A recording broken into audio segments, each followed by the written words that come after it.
और रुक कर लेते हैं फटाफट खबरों का।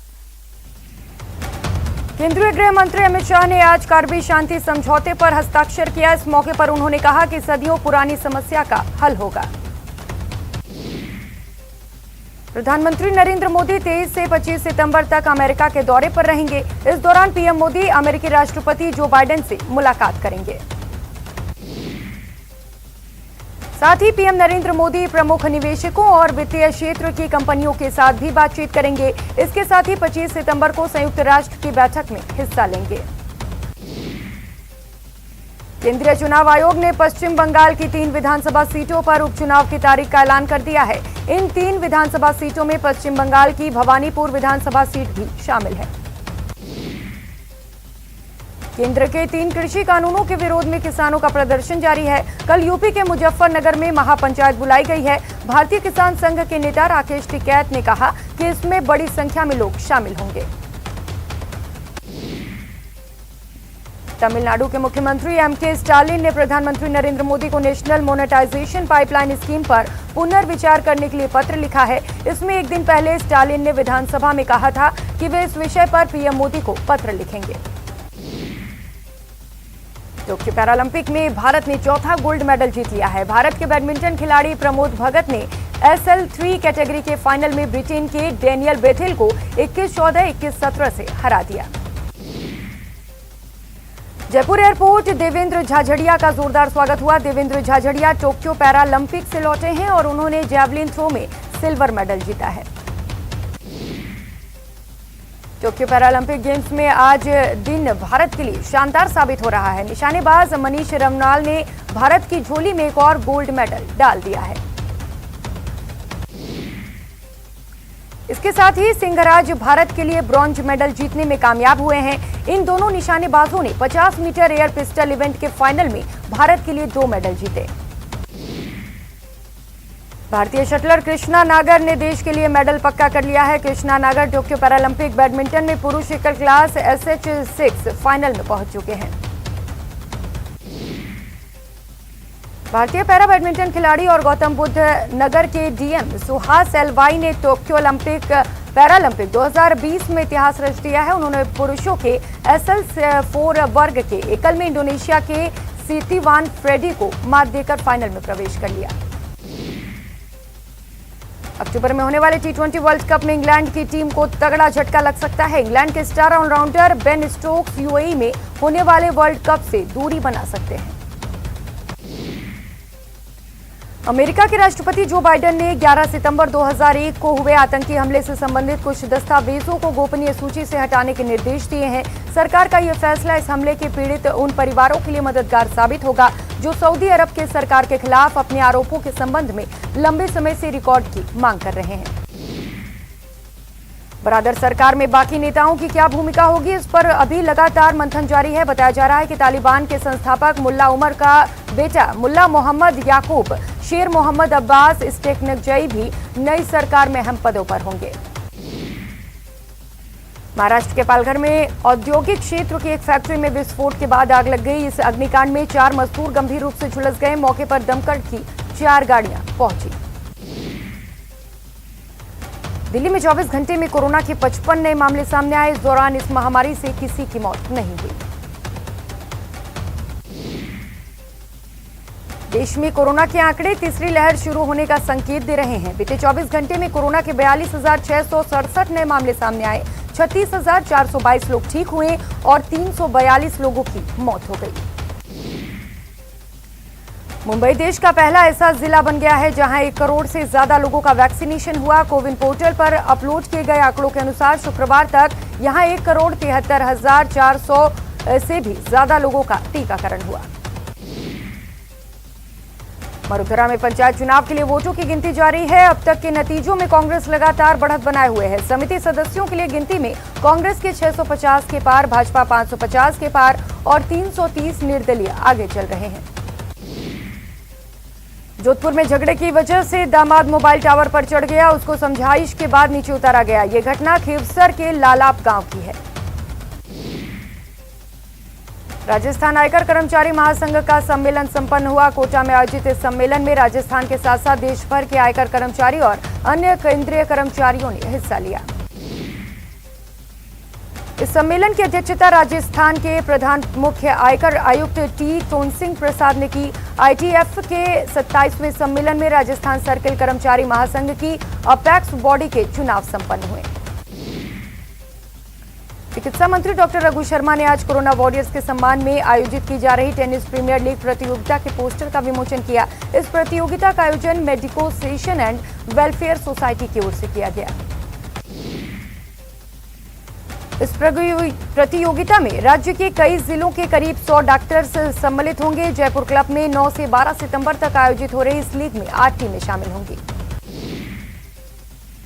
चिकित्सा मंत्री ने कहा कि कोरोना महामारी के दौरान कोरोना वॉरियर्स ने स्वयं की सुरक्षा की परवाह किए बिना दिन रात आमजन की सेवा की है, फिर चाहे वो चिकित्सा विभाग से संबंधित वॉरियर्स हो या फिर पुलिस या अन्य किसी क्षेत्र के। चूरू के रतनगढ़ में 6 दिनों से बारिश का दौर जारी है। बारिश होने से जहां कई घरों, मंदिरों और अस्पतालों में पानी भर गया, वहीं शुक्रवार की रात 2 आशियाने भी ढह गए।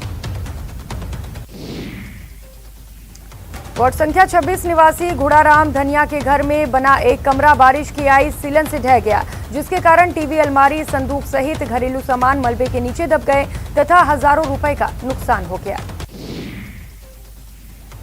इसके अलावा इसी वार्ड के बाबूलाल मेघवाल का कच्चा मकान ढह जाने से घरेलू सामान खराब हो गया। घटना का पता आज सुबह लोगों को चला तो मौके पर भीड़ लग गई। झालावाड़ जिले की गौपुत्र सेना और पुलिस ने संयुक्त कार्रवाई को अंजाम दिया। उत्तर प्रदेश से मध्य प्रदेश की ओर ट्रक में भरकर अवैध रूप से लाए जा रहे 14 गौवंशों और एक बछड़े को बरामद किया। गौपुत्र सेना के कार्यकर्ताओं ने ट्रक में सवार 3 गौ तस्करों को पकड़कर कोतवाली थाना पुलिस को सुपुर्द कर दिया। वहीं गौ तस्करों के खिलाफ पशु क्रूरता अधिनियम की धाराओं में मुकदमा दर्ज किया गया। बूंदी शहर में बाईपास रोड पेट्रोल पंप के पास शराब की दुकान खोलने के खिलाफ लोगों ने रोड जाम कर प्रदर्शन किया। मौके पर पहुंची एसडीएम कोतवाल ने समझाइश कर रास्ता खुलवाया। प्रदर्शनकारी शराब की दुकान को हटाने की मांग पर अड़ गए। बाद में शराब की दुकान हटाने का भरोसा दिए जाने के बाद लोग माने और रास्ता साफ हुआ। टोंक कलेक्टर ने वैक्सीनेशन और प्रशासन गांवों के संग अभियान की समीक्षा की। इसको लेकर उन्होंने उनियारा का दौरा भी किया, साथ ही रास्ते में ग्राम पंचायत के कार्यों का भी निरीक्षण किया। लंबित प्रकरणों के निस्तारण के लिए आगामी 11 सितंबर को राष्ट्रीय लोक अदालत का आयोजन किया जा रहा है। अजमेर जिले में 11,000 से ज्यादा मामले लोक अदालत के लिए रेफर किए जा चुके हैं। अलवर के राजकीय राजीव गांधी सामान्य अस्पताल में 40 बेड के सेमी आईसीयू वार्ड का श्रम राज्य मंत्री टीकाराम जूली ने शुभारंभ किया। उन्होंने कहा कि कोरोना की तीसरी लहर की आशंका को लेकर ये सेमी आईसीयू तैयार किया गया। बीकानेर में आज प्रजापत समाज की ओर से श्री डूंगरराम गेदर के जन्मदिन के उपलक्ष्य में रक्तदान शिविर का आयोजन किया गया। इस शिविर में समाज के लोगों ने बढ़ चढ़कर हिस्सा लिया। राजसमंद जिले के खमनोर थाना क्षेत्र के लापता बच्चों का 3 दिन बाद भी कोई सुराग नहीं लग पाया, जिससे ग्रामीणों में रोष व्याप्त है। इसको लेकर सायों का खेड़ा के ग्रामीणों ने प्रदर्शन किया। डूंगरपुर जिले के छापे गांव में 10 फीट लंबा अजगर आने से हड़कंप मच गया। सूचना पर वन विभाग के कर्मचारियों ने अजगर का रेस्क्यू किया। कोटा शहर में एक बार फिर बंदरों का आतंक देखने को मिल रहा है। बंदर के हमले का एक वीडियो सीसीटीवी कैमरे में कैद हुआ। ये वीडियो तलवंडी इलाके का बताया जा रहा है। चूरू शहर की 19 साल की युवती का अपहरण कर अजमेर में बंधक बनाकर दुष्कर्म करने का मामला सामने आया। कोतवाली थाना पुलिस ने युवती का मेडिकल करवाया। चूरू की कोतवाली पुलिस ने राजकीय भरतिया अस्पताल के 2 डॉक्टरों के खिलाफ मामला दर्ज करा दिया है। इस मामले की जांच कोतवाली थाना एएसआई गिरधारी लाल सैनी कर रहे हैं। चित्तौड़गढ़ कलेक्टर ताराचंद मीणा ने अस्पताल का औचक निरीक्षण किया और व्यवस्थाओं का जायजा लिया। इस दौरान आयुर्वेद चिकित्सालय में बच्चों के कराए जा रहे सुवर्ण प्रशासन के बारे में भी जानकारी ली। चूरू में 26 साल के महिला के साथ गांव के ही शख्स ने छेड़छाड़ और मारपीट की है। परिजनों के साथ पीड़ित महिला थाने पहुंची और मामला दर्ज कराया। अलवर के राजीव गांधी सामान्य अस्पताल के डॉक्टरों ने अस्पताल की सुविधाओं के विस्तार करने को मांग की। कई मांगों को लेकर श्रम राज्य मंत्री टीकाराम जूली को ज्ञापन सौंपा।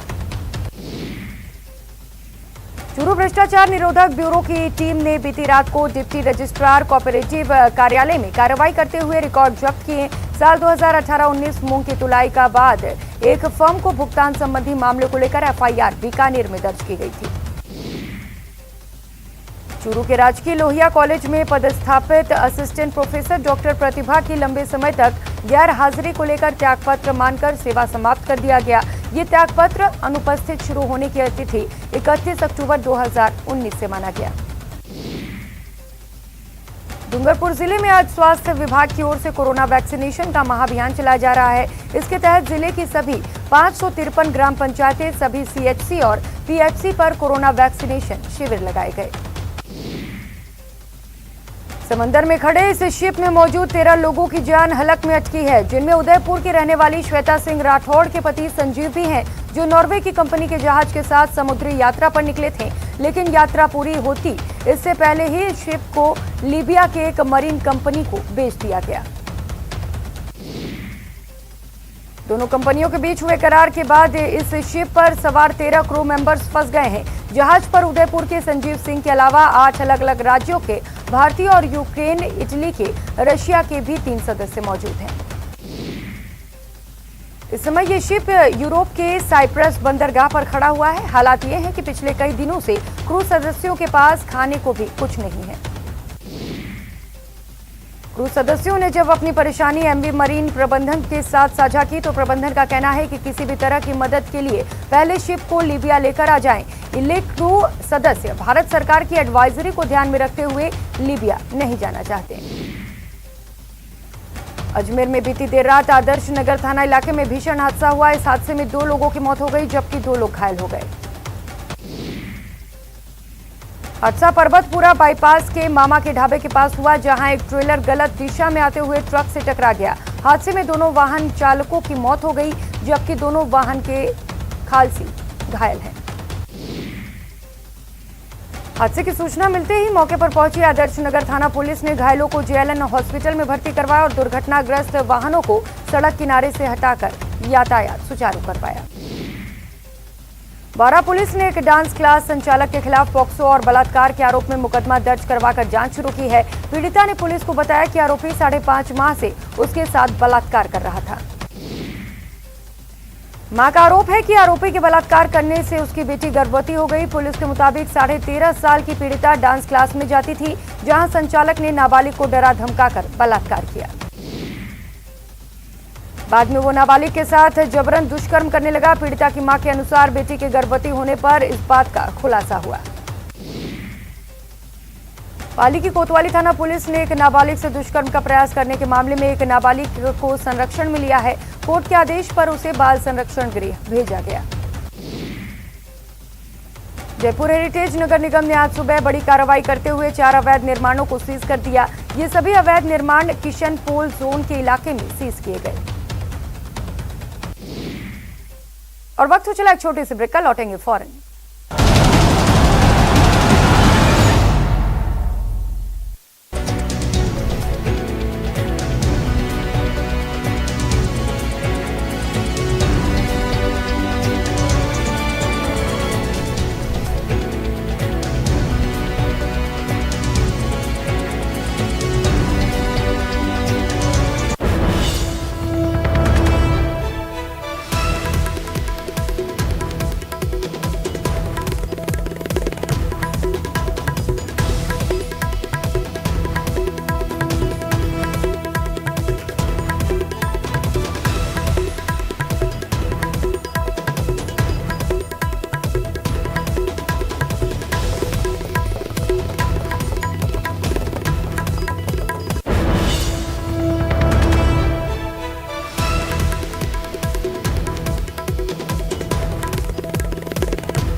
कोटा के गवर्नमेंट कॉलेज के छात्रों ने कई विभिन्न मांगों को लेकर नारेबाजी कर हंगामा किया। नारेबाजी की छात्रों ने महाविद्यालय के कई दफ्तरों के ताले जड़ दिए।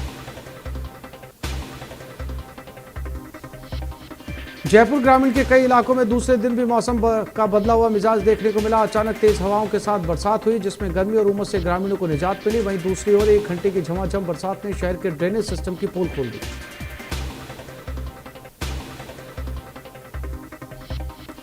भारतीय क्रिकेट टीम ने 2 सितंबर से 2 ओवल में खेले जाने वाले चौथे टेस्ट के लिए टीम में कुछ बदलाव किए। लीड्स में हार के बाद चयन समिति ने टीम प्रबंधन के अनुरोध पर चौथे टेस्ट के लिए तेज गेंदबाज प्रसिद्ध कृष्णा को भारतीय टीम में शामिल किया।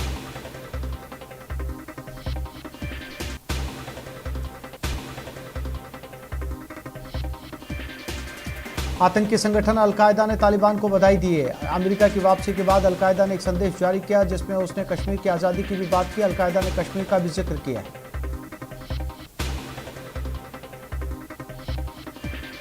अफगानिस्तान में पश्चिमी ताकतों की मदद करने वालों के घरों के दरवाजे पर तालिबानी अदालत में हाजिर होने के फरमान चिपकाए जा रहे हैं। उनसे कहा जा रहा है कि या तो समर्पण कर दो या मारे जाओ।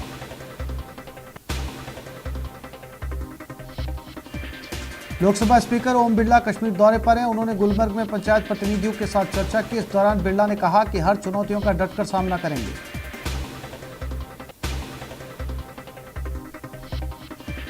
बेंगलुरु में कांग्रेस नेता सचिन पायलट ने प्रेस कॉन्फ्रेंस कर केंद्र सरकार पर निशाना साधा। उन्होंने कहा कि महंगाई से जनता त्रस्त है और सरकार संपत्ति बेचने में मस्त है। सरकार काम नहीं, सिर्फ मार्केटिंग कर रही है। गैस सिलेंडर के बड़े दामों को लेकर पीसीसी चीफ गोविंद सिंह डोटासरा ने केंद्र सरकार पर निशाना साधा। उन्होंने कहा कि सरकार आम आदमी की जेब काट रही है। आपको बता दें कि आज से गैस सिलेंडर के दाम 25 रुपए बढ़ गए हैं।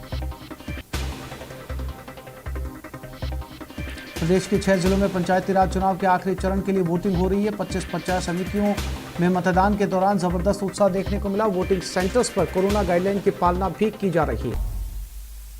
ब्रेक के बाद आप सभी का स्वागत है। खबरों में आगे बढ़ेंगे। भीलवाड़ा में चोरों ने इस बार जैन मंदिर को निशाना बनाते हुए चांदी के छत्र सहित लाखों की नकदी चुरा ली। चोरी की यह वारदात सीसीटीवी कैमरे में कैद हो गई। चोरी की यह वारदात कोटड़ी कस्बे के सदर बाजार के शीतलनाथ जैन मंदिर में हुई, जिसमें दानपात्र को तोड़कर चोरों ने करीब 2 लाख नकद और चांदी के 29 छत्र चुरा लिए। जैसलमेर में पुलिस ने बायोडीजल के अवैध धंधे के खिलाफ कार्रवाई को अंजाम दिया। पुलिस ने घर में छिपाकर रखे टैंकर को जब्त कर लिया। ये टैंकर शहर के बाबा बावड़ी के एक घर में छिपाकर रखा गया था और टैंकर से बायोडीजल की अवैध बिक्री की जा रही थी। पुलिस ने यहां से जमीन में दबाकर रखे गए 6 ड्रम भी जब्त किए, जिनमें से बायोडीजल भरा मिला। हालांकि इस मामले में अभी तक कोई गिरफ्तारी नहीं हुई है।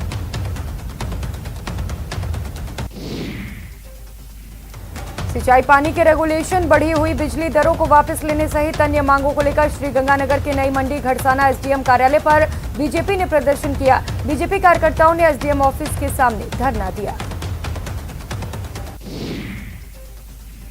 इन प्रदर्शनकारियों का कहना है कि जब तक सिंचाई पानी का रेगुलेशन जारी नहीं किया जाएगा और बिजली बिल माफ नहीं किए जाएंगे, तब तक विरोध जारी रहेगा। उनका कहना है कि पंजाब और राजस्थान में कांग्रेस की सरकार है, इसके बावजूद इंदिरा गांधी नहर परियोजना में पानी कम दिया जा रहा है, जिसके चलते किसानों की फसल बर्बाद हो जा रही है। चूरू जिले के गांव सहेला में सरपंच की दबंगई सामने आई, जहां सरपंच ने सरदार शहर थाने में तैनात एक पुलिस कांस्टेबल को बंधक बनाकर मारपीट की कोशिश की। सरपंच के खिलाफ लामबंद हुए ग्रामीणों ने कलेक्टर और एसपी को ज्ञापन देकर सहेला सरपंच जगदीश सिर्फ उर्फ साबू सिंह के खिलाफ सख्त कार्रवाई की मांग की। लोगों ने आरोप लगाया कि चुनावी रंजिश में सरपंच ने कांस्टेबल कृष्णा मीना को बस स्टैंड से बंधक बना लिया और उसके साथ मारपीट की। पाली जिले में इस बार मानसून की बेरुखी के चलते जल संकट खड़ा हो गया है। बारिश नहीं होने से प्रदेश के सबसे बड़े बांध जवाई बांध में दिनों दिन पानी कम हो रहा है। बारिश की कमी को देखते हुए जलदाय विभाग भी अलर्ट पर है और पानी की सप्लाई के लिए प्लान तैयार कर रही है। जलदाय विभाग पानी की कमी दूर करने के लिए इस बार वाटर ट्रेन का सहारा लेगा। वाटर ट्रेन को लेकर जलदाय विभाग के अधिकारियों ने जोधपुर रेलवे के डीआरएम गीतिका पांडे से मुलाकात की और 1 अक्टूबर से वाटर ट्रेन पाली पहुंचाने की मांग की। इस बुलेटिन में इतना ही। आप बने रहिए हमारे साथ। नमस्कार।